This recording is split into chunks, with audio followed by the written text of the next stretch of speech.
बिस्मिल्लाहिर्रहमानिर्रहीम। अस्सलाम वालेकुम नाजरीन, मैं हूं एडवोकेट इजाज़ अहमद नवाब और आप देख रहे हैं मेरा यूट्यूब चैनल कानून की दुनिया। नाजरीन, कानून की दुनिया में इस वक्त हम बात करेंगे supreme Court practice and procedure act 2023, जिसका आज सुप्रीम कोर्ट की तरफ से फैसला आया है। 4 लाइव समाअतों के बाद सुप्रीम कोर्ट ने एक तो लोगों को ये देखने का मौका फराहम किया, इंफॉर्मेशन में इजाफा करने का मौका फराहम किया कि कोर्ट्स में एक्चुअली हियरिंग किस तरह से होती हैं। जैसे लोग अक्सर लोग पूछते हैं, भाई वो हथौड़ा भी होता है कोर्ट में। फिर लोग पूछते हैं वो जैसा हथौड़ा मारते भी हैं ऐसे टेबल पे। फिर वो पूछते हैं कि जिस तरह से टीवी में वो चल फिर के इस तरह से वो आर्गुमेंट्स करते हैं, इस तरह से होता है।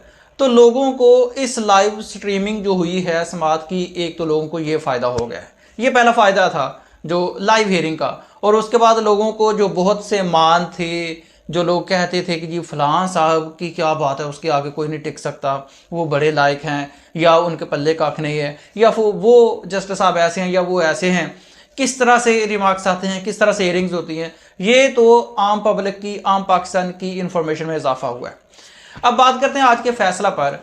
Supreme Court practice and procedure act किन हालात में पास किया गया, किन हालात में बना, किस तरह से बना, इसके पर्पसेस क्या थे, और इसका अब जो फैसला आया है इसका फायदा किसको हुआ है, नुकसान किसको हुआ है। लेकिन याद रखें, ज्यादातर जो लोग हैं वो आर्गुमेंट्स ये कर रहे हैं, वो बहस ये कर रहे हैं, उनकी इंटरप्रिटेशन ये है कि नून लीग को कोई फायदा नहीं हुआ, पीडीएम को कोई फायदा नहीं हुआ। मैं आपको बताता हूं कि इसका फायदा पीडीएम को हुआ है इसका फायदा। वो किस तरह से, वो मैं जरा आपको बताता हूं। पहले मैं आपको इसको बनाने के पर्पसेस बताता हूं।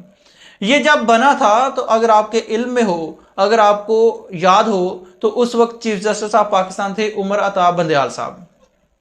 उमर अता बंदयाल साहब उस वक्त हेयरिंग कर रहे थे पंजाब और केपीके में इलेक्शन करवाने की 90 डेज के अंदर। और वो ऑर्डर आया था कि 90 डेज के अंदर 14 मई को इलेक्शन करवाएं, ये ऑर्डर आ गया था। उसके बाद बाकी दीगर केसेस सुन रहे थे, जिनमें जो सबसे मेन केस था, एक ये भी था नैब तरामीम वाला case.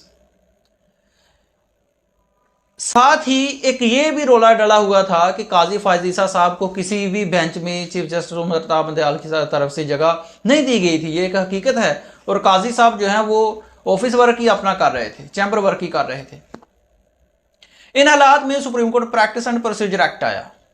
Supreme Court practice and procedure act के 2 पर्पसेस थे। एक तो ये था कि जो बेंच है, सुप्रीम कोर्ट ऑफ पाकिस्तान के जो बेंच बनता है, तश्कील देता है, उसका जो इख्तियार है मीन्स मास्टर ऑफ रोस्टर सिर्फ चीफ जस्टिस साहब थे। तो नून लीग ने क्या किया कि इसको करटेल किया, इस पावर को करटेल किया और इसको तकसीम कर दिया द मोस्ट 3 जजेस ऑफ द सुप्रीम कोर्ट में, चीफ जस्टिस साहब और उसके बाद जो दूसरे, उसके बाद आने वाले 2 जस्टिस साहबान हैं। तो उन्होंने कहा कि जो मास्टर ऑफ रोस्टर है, अब ये कमेटी होगी, अब चीफ जस्टिस साहब नहीं होंगे। उसका पहला पर्पज ये था कि जो उस वक्त के चीफ जस्टिस साहब थे उमर अता बंदयाल साहब, उनका बेंच बनाने की जो पावर थी उसको करटेल करना। इसका दूसरा पर्पज क्या था? दूसरा पर्पज ये था कि जो नवाज शरीफ साहब और जहांगीर तरीन साहब नाअहल हुए थे, स्पेशली नवाज शरीफ साहब, उनकी ताहियात नाअहली है सुप्रीम कोर्ट ऑफ पाकिस्तान की तरफ से, वो आज खुद नोटिस केस में हुई थी, तो उस फैसले के खिलाफ अपील का राइट देना।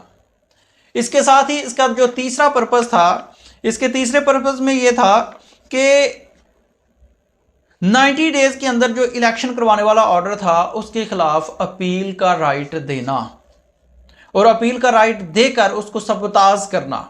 इसका एक ये भी पर्पस था।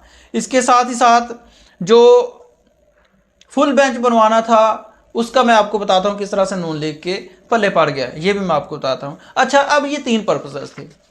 जो पहला पर्पस था चीफ जस्टिस साहब का, चीफ जस्टिस उमर अता बंदयाल साहब की जो पावर थी बेंच बनाने की, उसको करटेल करने का, तो वो तो मतलब यूं कह लें कि बंदयाल साहब के पर काटने का। तो वो तो उन्होंने पहली हियरिंग्स पर ही 8 रुकनी बेंच के 8-0 के फैसला से इसको स्टे ऑर्डर जारी करके पहला जो पर्पस था उसको खत्म कर दिया था। सेकंड पर्पस क्या था?